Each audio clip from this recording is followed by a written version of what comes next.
Good evening, my dear warrior of light. It's Yselda. Tonight we continue our journey through the history of the land of Eorzea. Where we last met, the Allagan Empire had crumbled in the wake of the Third Umbral Calamity. The Crystal Tower was lost, and the golden age of the Allagans was buried beneath the ashes of their ambition. We now pass through the Fourth Astral and Umbral eras, a time remembered only in fragments, now known as the Forgotten Age, and into the Fifth Astral and Umbral eras, an age remembered as the Age of Enlightenment. It is in this era that the great magical civilisations of Mhach, Amdapor, and Nim rose to prominence. In this age, we shall witness the forging of breathtaking marvels, the unsealing of powers best left forgotten, and the slow, sorrowful unravelling of a world consumed not by chaos, but by its own lust for arcane dominion. So now, take a moment to ease your body into stillness. Let your shoulders drop. Inhale slowly and exhale gently. Close your eyes and allow your mind to drift with the currents of time, as if you're being carried gently through an endless sea of ether, without shape and without form. And if you enjoy what I do here at the Cosy Chocobo, please don't forget to like and subscribe. If you have a story or topic you'd like me to cover, let me know in the comments below. I'm truly grateful for each and every one of you who's joined me on this journey. Thank you again, and now, let us begin.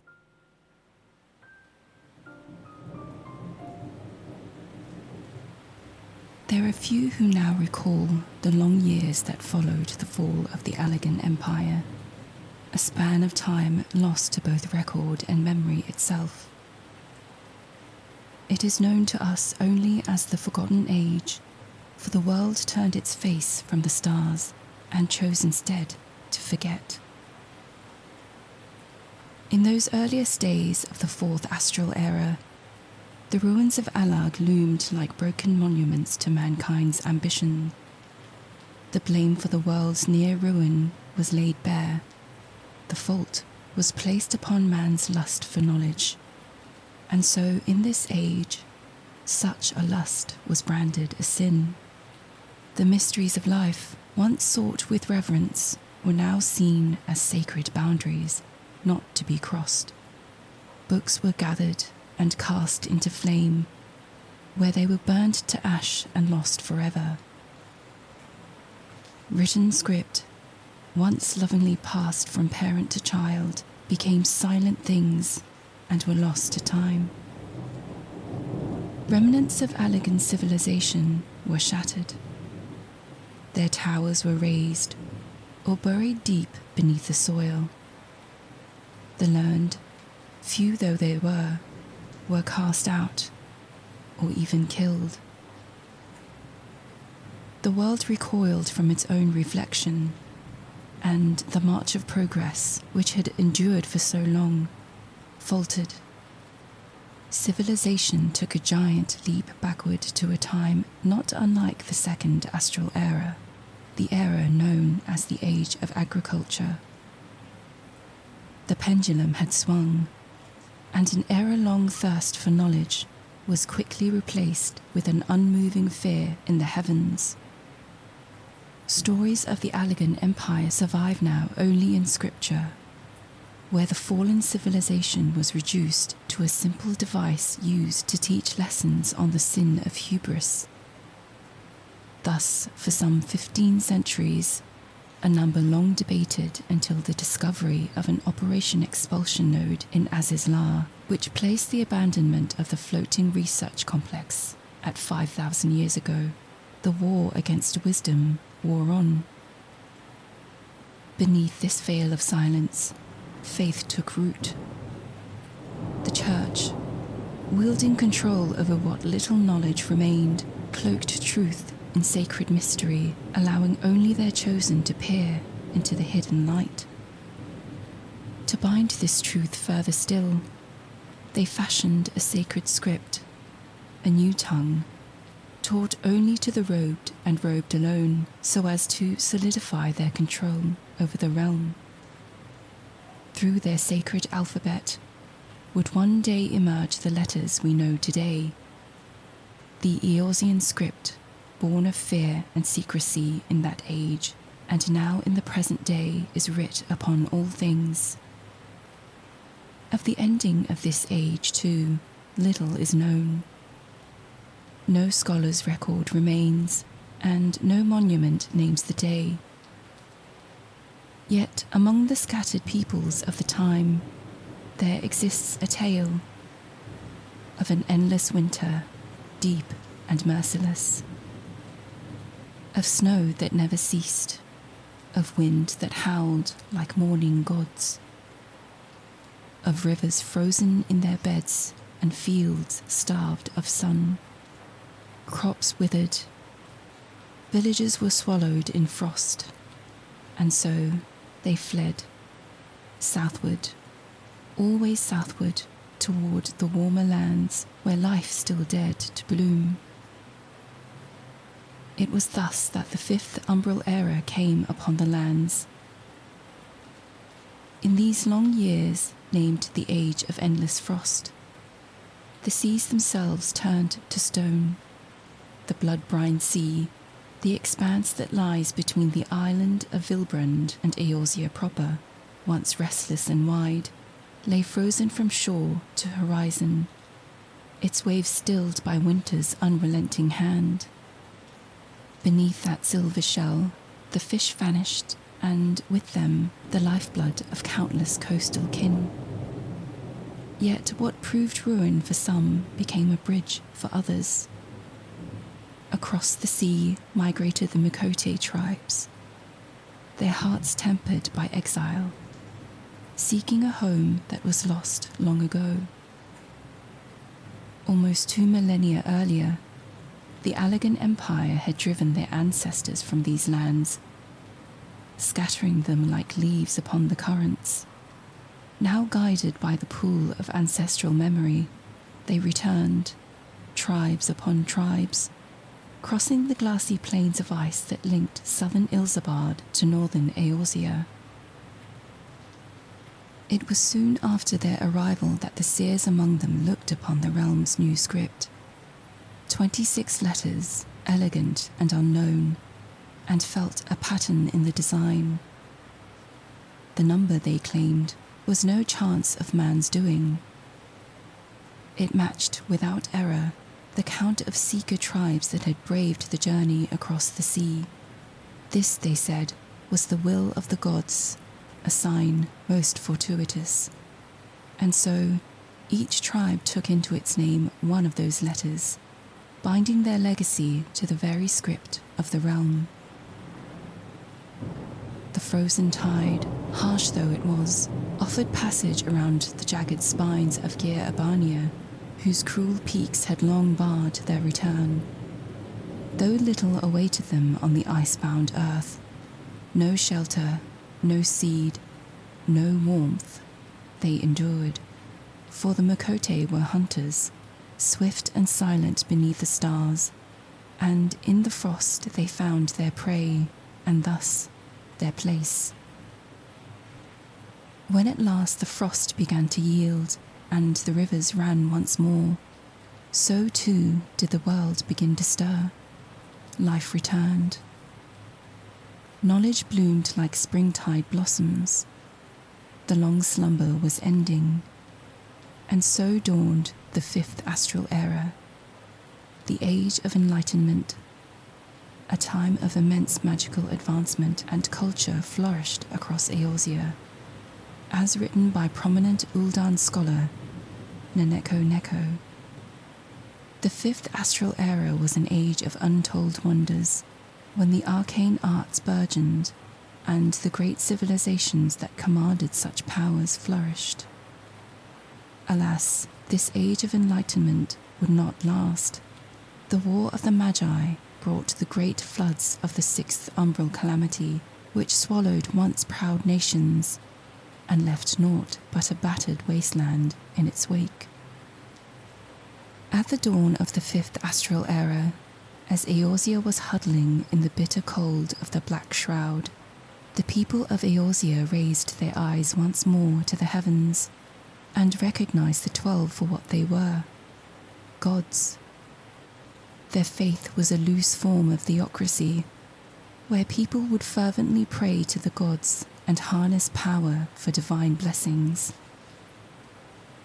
The deities to whom they prayed did not have form or aspect, but was the first stirring of what would one day become the Eorzean pantheon. In the shared struggle that followed the Great Frost, the people gathered. Clans and kin wove their hopes into the loom of belief, and from that loom rose the first embers of culture, the shaping of cities, and the seeding of nations. As the frost receded, so too did the barriers between realms. Wanderers set forth once more, some guided by memory, others by only dreams. Settlements grew upon the land like moss upon stone. From humble hearths came towns, and from towns cities. Yet the 12, once worshipped in unity, began to diverge in name and face. Where one land saw Ralga in the storm, another saw Thaliak in the river's flow. And with these growing differences in creed and custom came uncertainty, then suspicion, then contest. Somewhere beneath the boughs of the Black Shroud, it is said, the first sanctum of the 12 was raised, a simple place of reverence and stone, where offerings were left and vows made beneath the gaze of the gods. But nature, still wild and sovereign, reclaimed it with time. The forest grew thick and green, and the sanctum was swallowed. It would be many seasons before its stones were uncovered once more, cleaned and blessed, and brought back to light. In the present day, where time is more gentle, lovers go there to swear their souls before the 12, who yet bear witness to the sacred, eternal bond. Around the 3rd century of that era, the land bloomed with fledgling city-states. For a time, they flourished, more than 24 bright sparks across the realm, each with their own visions, their own gods, their own ways with the arcane. The world seemed boundless, and yet, for all their wonder, their cities were as fragile as they were proud. Their roots had not yet deepened, and so, like waves upon the shore, they rose and fell, claimed and lost, and claimed again. Thus began the age of endless conflict, an age of fire and ambition, where Eorzea was carved again and again by the blades of men. By the 1000th year of the 5th astral era, the storm of strife had given way. Where once the land had splintered into a dozen warring tribes, now stood 6 sovereign realms, each carved from history and ambition. Among them, 3 would rise to lasting legend. Mhach, seated upon the western edge of Yafame's fertile plains. Amdapor, nestled in the heart of central Aldenard, and Nim, whose banners flew along the wind-lashed coasts of Vilbrand. In that age, Yafame was not mired in an uninhabitable saltwater swamp like it is today. The mountains of Abalathia, long cloaked in ice from the fourth umbral calamity, had thawed, and the meltwaters soaked the valleys below in richness and bloom, transforming the region into a fertile landscape. It was near the 500th year of the 5th astral era that the region's people came together to establish the city of Mhach. At the time of its foundation, Mhach was merely one among 12 undistinguished city-states struggling to survive. The balance of power in the region was not yet decided. The Amdapor, in their settlement in South Shroud, were rising swiftly as a nation of might and order, wielding significant influence outside their immediate dominion. Mhach, however, would follow a darker path, and the balance of power would shift drastically in Mhach's favour in the year 800.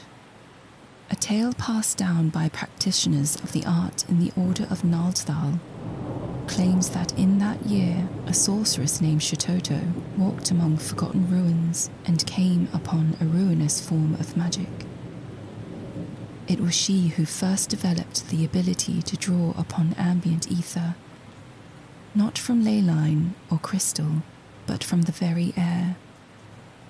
In time, she wove this into a craft that would come to be known across the realm as black magic. Mhach became emboldened with such power. Its armies, once modest, swelled beneath the banners of flame and spell. While other city-states crumbled beneath feud and flame, Mhach endured, and then ascended. Yet the magics of Chocobo were only the beginning. As the sun dipped toward the final years of the era, Mhach turned its eyes beyond the veil. They called upon the void, a realm beyond thought, where formless beings writhed in eternal hunger. The void sent, drawn by promises of power and blood, were summoned into flesh, bound through ancient pacts. But these were no idle conjurings. The mages of Mhach crafted vessels for their will, living weapons of fang and nightmare. To master such terrible allies, they fashioned a tool known as the Nullstone, an occult gem through which Voidsent might be compelled to obey.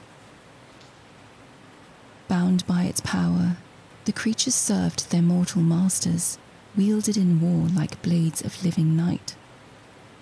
The greatest among them was forged by a mage named Calicest, who laced Voidsent essence with the sorceries of blood and soul. The result was something neither living nor dead, a weapon of twisted immortality, born to outlast its creators and any who might rise against it. Yet even the darkest pact casts a long shadow. In later years, scholars of Numenor, delving through murky tomes beneath the vaults of Sharlayan, would come to a grim conclusion that this deep delving into void magic, this tearing of the realm's ethereal weave, was no mere art. It was the prelude to ruin. And while the Mhach sought dominion through darkness, elsewhere in Eorzea, another people rose to power. The Amdapor. In the earliest centuries of the 5th astral era, a wandering people came to the open lands we now know as the South Shroud. In that period, all those years ago, it was not the lush forest you see today. It was a sunlit plain of pale stone and gentle hills. The land scattered with outcrops of ivory rock that stood silent and vast. Here, the Hyur made their home, and from that bedrock they raised towers of unmatched grace. By the year 300, a great city had taken form. Amdapor, radiant in white, carved in harmony with the land. The people of Amdapor, ever watchful, turned their thoughts toward the ancient spirits that dwelled within the woods nearby. These were the elementals, unseen and enduring, bound to the breath of the forest. Though the Amdapori reached out with open hand and humble voice, the spirits offered no answer. They permitted no trespass beyond the veil of leaf and mist, save, curiously, to the exile, whose presence for a time the elementals accepted without ire. The Amdapori, in turn, respected the boundary and made no claim upon it.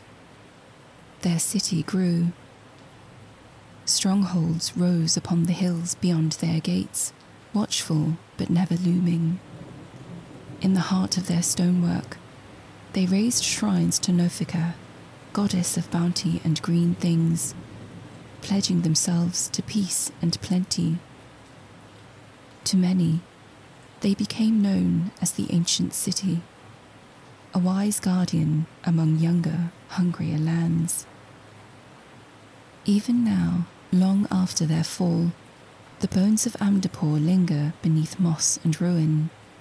The seventh umbral calamity left behind a breath of elemental miasma that still clings to the city's walls, drawing rot and damp into every crevice. And yet the stone remains, enduring, unyielding, untouched by time's decay. Their craft, it is said, was born of balance and built to last the ages. In the beginning, their magics were gentle, spells to shield and bind, to bring stone to life and shape guardian golems from soil and will. But peace would not hold. In the 9th century, the Amdapori beheld the dread rise of Mhach and the black spellcraft that scorched its rivals to ash. Fearing such destruction, the mages of Amdapor turned their art to its opposite, a magic of healing, of warding, of light, white magic. Where black magic drew upon ambient ether to devastate, white magic drew upon it to mend, to sanctify, and to guard. And in this balance, a new equilibrium was forged. Mhach could not advance without ruinous cost, and Amdapor would not fall without resistance. Thus, for a time, Eorzea knew a fragile stillness, upheld by opposing forces held in tension, like blades resting edge to edge. So it was that light held darkness at bay, and in that delicate span of centuries, the realm remembered what it meant to endure. For a time, Eorzea basked in the golden light of an uneasy peace. The stalemate between black and white magic, between Mhach and Amdapor, had given rise to an age of imitation. Other city-states, stirred by the sorceries of their neighbours, took to the arcane in earnest, but their paths diverged from the legacy of the Allagan Empire, whose brilliance was wrought from cold invention and machine mastery. These new realms sought spellcraft and a prosperity born of ether and will. Yet, such gifts came at great cost. Magic, once a conduit for wonder, became a ravenous thing. Cities thirsted for power, and to feed that hunger, they drew deeply from the land itself. Vast reservoirs of ether were siphoned from soil, stream, and sky. Forests faltered, rivers dimmed, and though each city claimed a heritage of wisdom and balance, they built their wonders upon a foundation of depletion, and beneath their marble facades, weapons of unfathomable potency were honed in secret. No prophecy was needed to foresee what would follow. Mhach, ever ambitious, turned its gaze once more to the void, binding legions of void scent into service. their summoners wove contracts in shadow, harvesting ether from this world to sustain beasts of the next. Meanwhile, Amdapor maintained its air of harmony, but stone sentinels rose across the sky, silent and stern, guardians in name, yet unmistakably prepared for siege.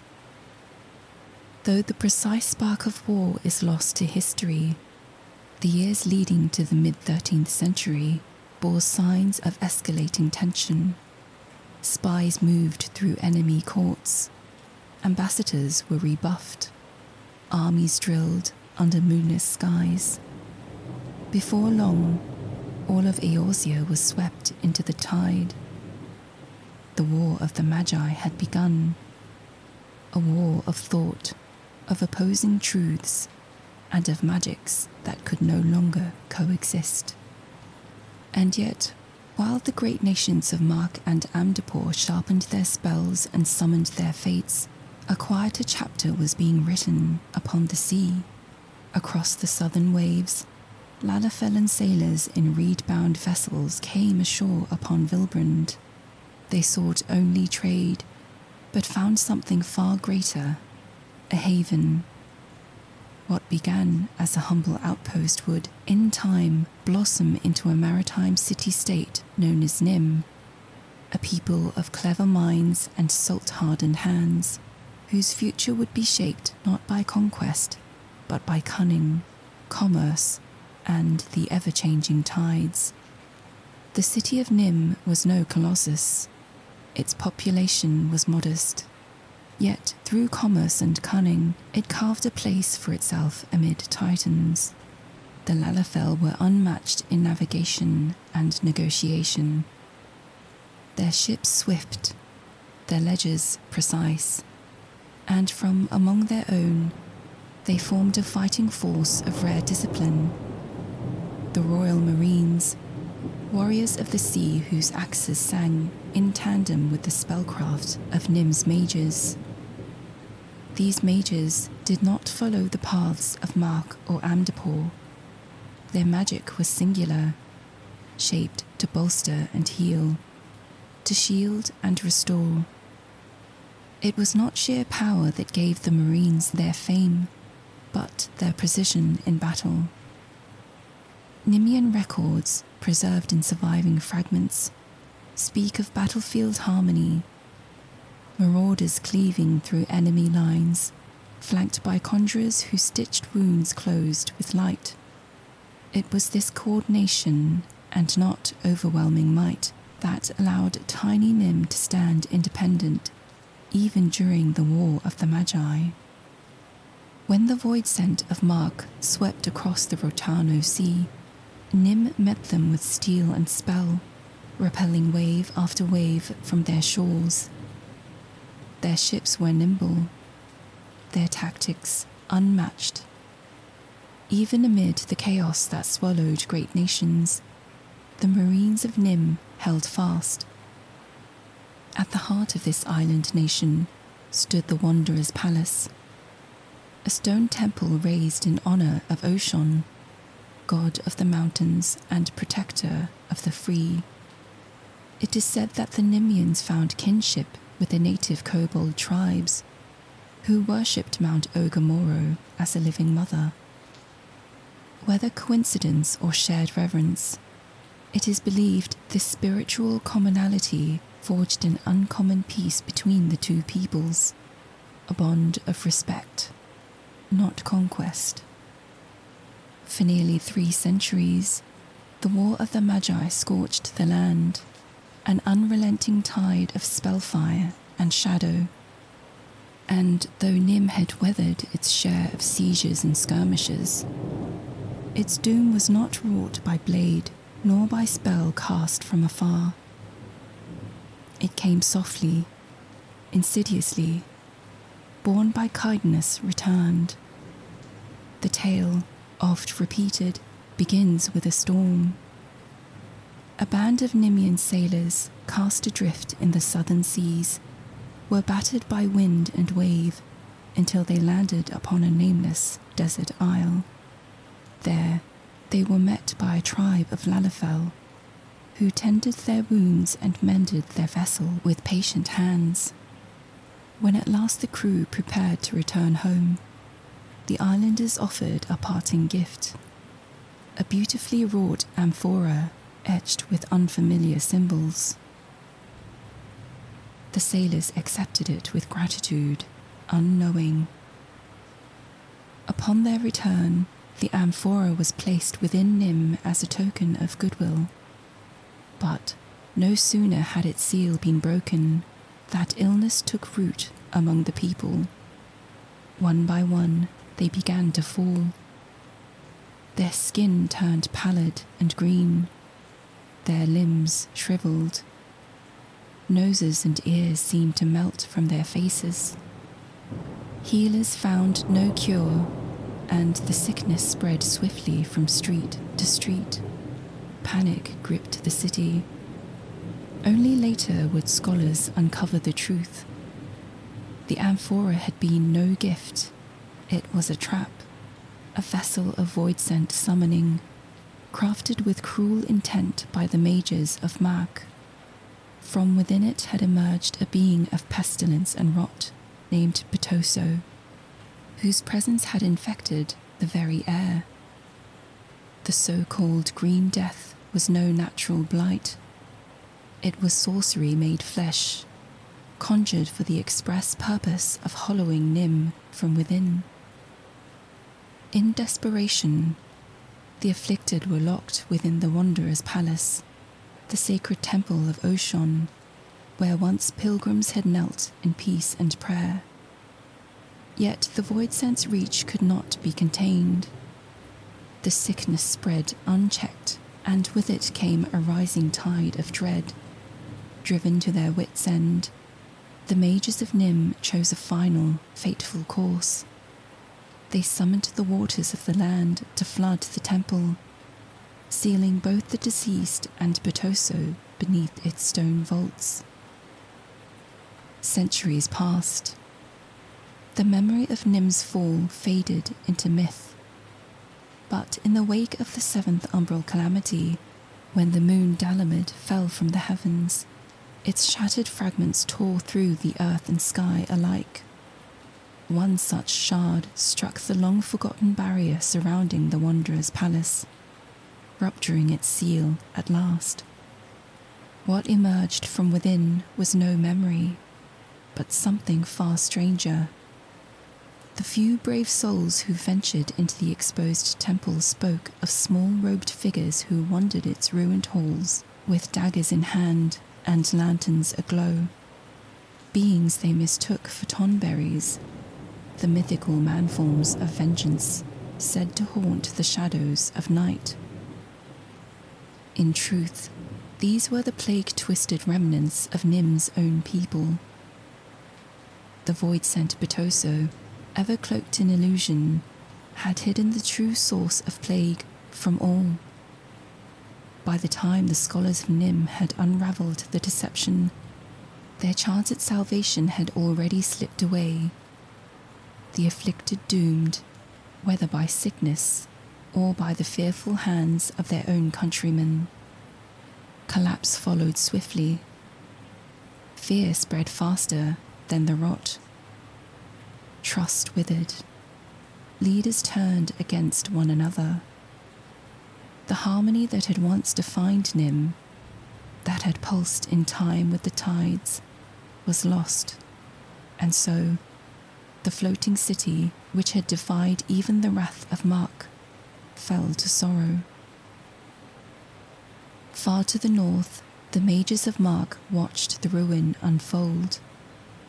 Their rival lay broken, undone through careful design. The seeds of devastation had bloomed, and with Nim no longer barring their path, Mhach turned its gaze once more upon Amdapor, and the final chapter of the war drew near. By the year 1300 of the 5th astral era, the War of the Magi had reached its final crescendo. The mages of Mhach, now unopposed on their western front, advanced upon Amdapor, the last bastion of white magic. Though Amdapor Keep had stood for centuries, it crumbled swiftly beneath the might of Magi sorcery.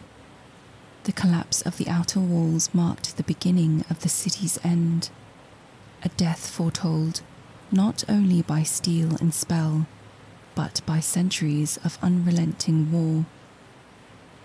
But the final blow would come not by army nor siege engine, but from the void. In a last bid to shatter Amdapor's heart, the Marquis summoned Diabolos, a prince among voidsent, ancient and terrible. His arrival heralded catastrophe, yet the white mages of Amdapor, their will unbroken, responded with power of their own. With sacred runes and towering stone guardians, they sealed the demon and his minions deep beneath the city, wrenching a bitter victory from the jaws of annihilation. The Marquis withdrew, but the damage had already been done. Though Amdapor had endured that day, the battle ended in a Pyrrhic victory. It had not stemmed the deeper rot, the spiritual and elemental wounds inflicted upon the realm. 3 centuries of arcane devastation had torn Eorzea's balance asunder.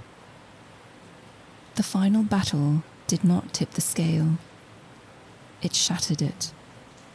And only when the skies cleared did the people begin to understand what they had wrought. In desperation, the realm's greatest seers were summoned to divine the future. What they saw was darkness, waters rising, winds howling, a deluge sent to cleanse the land of those who had defiled its essence. The 6th umbral calamity was not an act of gods, but of men, and it was coming. Among the guardians deployed in Amdapor's final defense stood constructs of incredible craftsmanship, golems such as Kuribu, created through advanced enchantments and rune carving. These stone warriors were no mere statues. They bore the knowledge of both blade and spell, blending martial prowess with healing arts in seamless unity. They were the legacy of white magic made manifest. That the Marquis had chosen Diabolos as their secret weapon spoke to both their cunning and their desperation. They had underestimated the resolve of Amdapor's defenders, the fury of a nation with nothing left to lose. The Prince of the Void was ultimately sealed within the ruined city, entombed beneath layers of magic and stone, and so, for a brief time, Amdapor was safe. The war was over. The realm could bear no more. As tremors racked the land and storms churned across the coasts, the mages and scholars of Eorzea cast aside the banners of war. In a rare unity, they entreated their leaders, pleaded even, to halt their feuds, if only for a moment.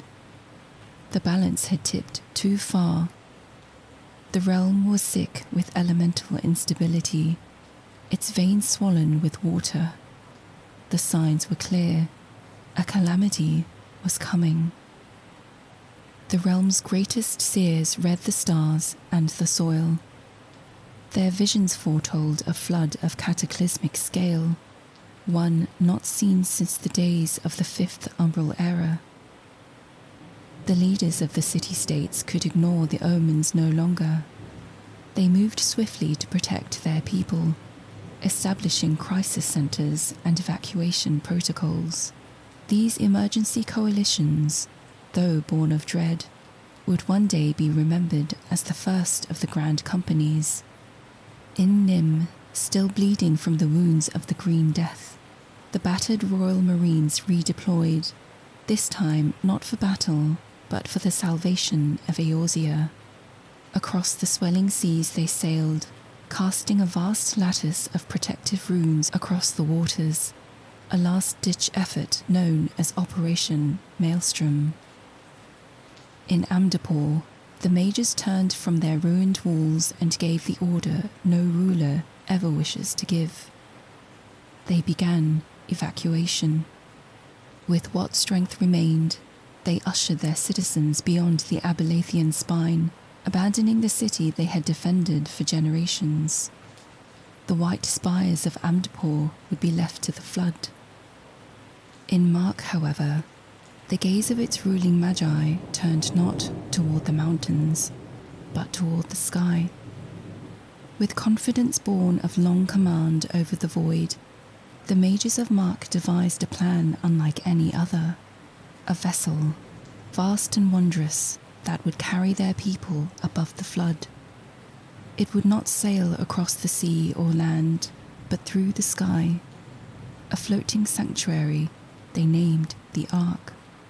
Powered by engines of sorcery and the bound ether of a legion of voidsent, the Ark was designed to bear families, livestock, sea stock, and their culture aloft.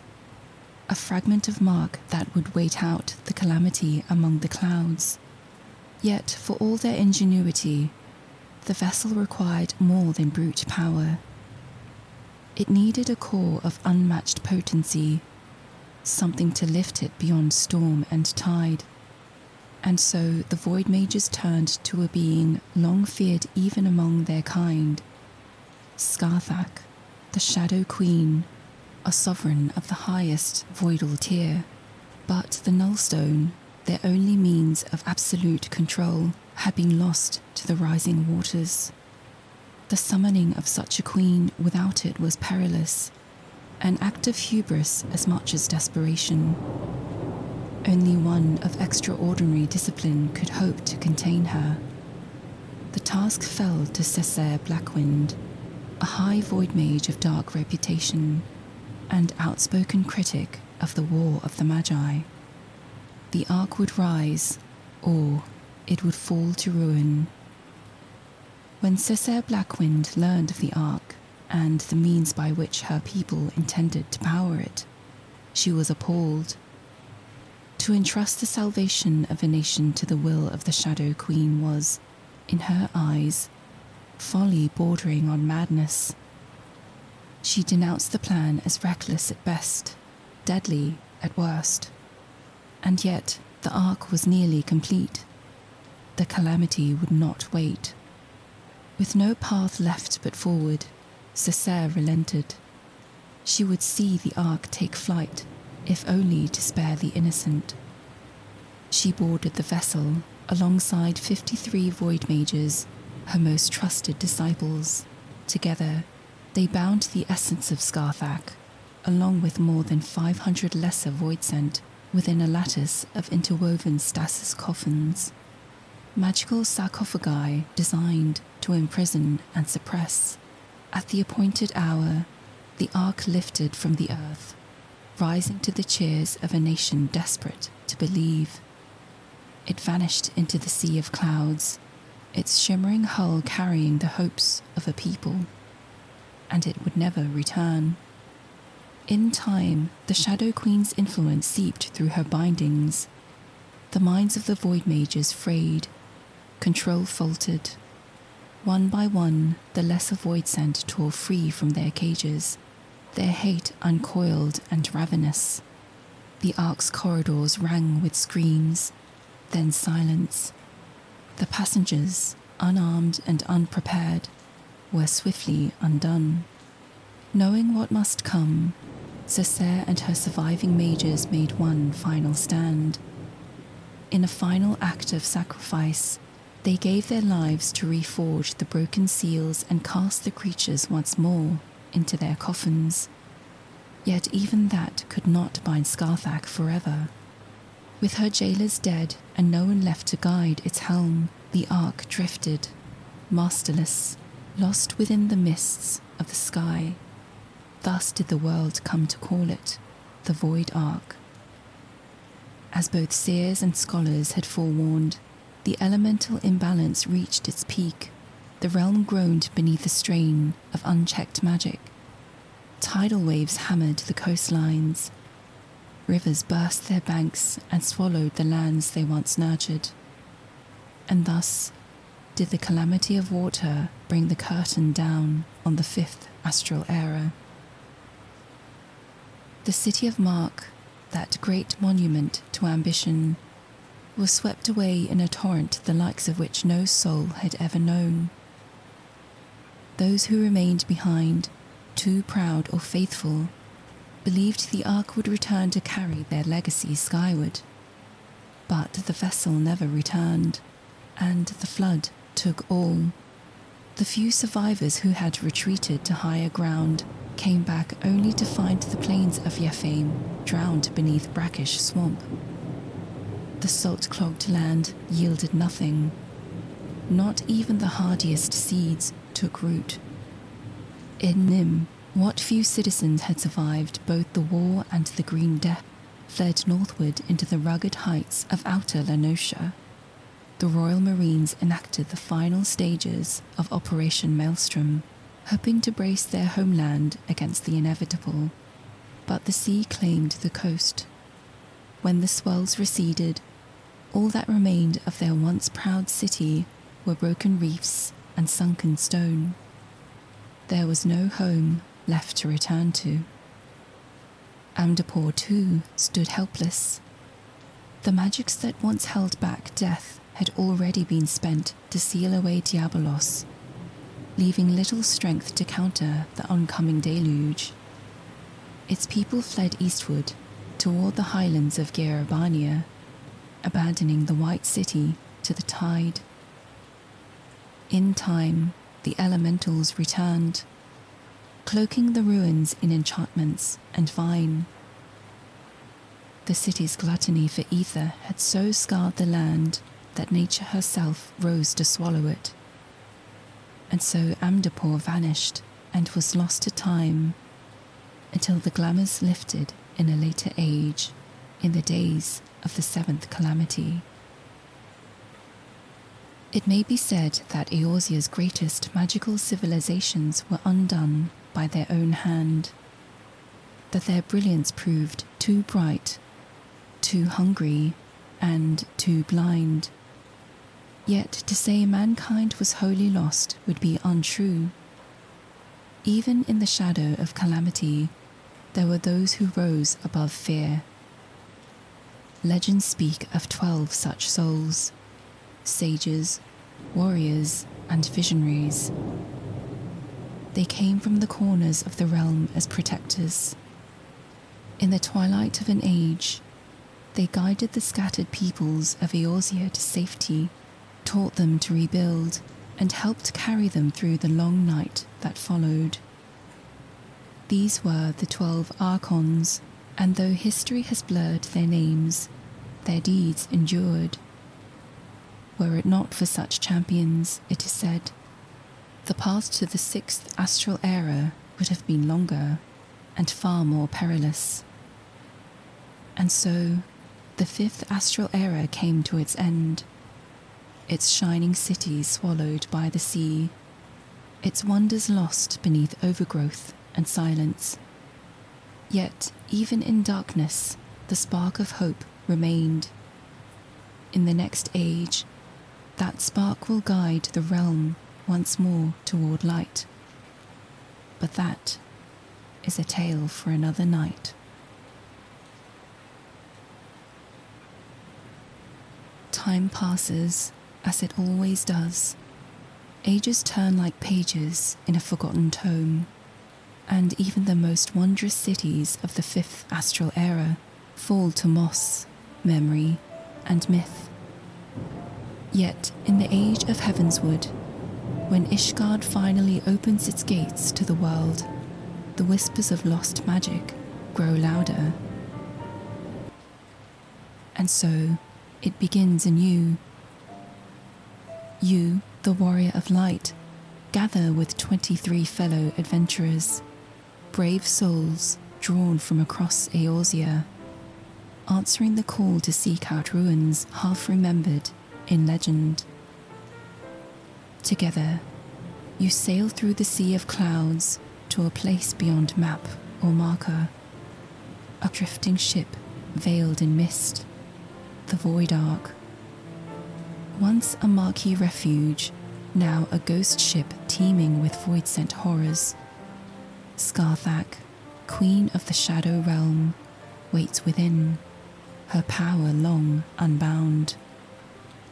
But that is only the beginning. Your journey leads next to a vast, overgrown necropolis, the weeping city of Mhach. Here, the city's grandeur lies in ruins, its streets choked with vines and arcane echoes. You face forgotten guardians and lost magic, battling through sorrow and splendor to reach the heart of Mhach's shattered glory. And at last, the deepest descent, Dunscathe, an isle wrenched from the void itself, where the Marquis made their final stand, a prison for Diabolos, a crucible for your strength. Here, you face the Black King's legacy and the remnants of a war that once drowned the realm in fire and flood.